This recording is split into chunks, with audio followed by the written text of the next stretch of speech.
Hi guys! Susuko sa March 23 sa Arete Ateneo. Pasok kayo sa gate 2. Sabihin nyo lang may show. Park kayo sa Northwest Car Park. Saturday night, maraming parking yan. Tapos lakad lang kayo dito sa Arete Ateneo. Saturday night, may araw pa rin yan kasi Ateneo to eh. Iba ang weather dito. Binabayaran ng tuition yan, yung araw na yan. Bayad yan sa tuition. 8 PM na ngayon eh.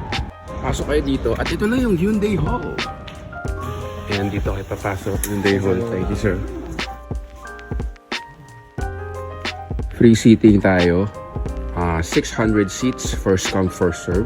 Yung mga show ko ay lagi nagsa-start on time. So, 8:30 PM, start na ng show. Gates open or doors open, 7:30. So, better na mag-early dinner na kayo somewhere. Kasi bawal ang food at drinks dito sa loob. So, yan yun, no? Imagine nyo, andyan kayo. So, bili na kayo ng tickets. Kasi, yes, pwedeng bumili ng tickets at the gate sa entrance. Pero 1,000 na yung price. Online, 800 pa lang plus online service fee. Ticket2me.net. Kita-kita tayo March 23. Napakasaya nito. Ngayon pala na-excite na ako.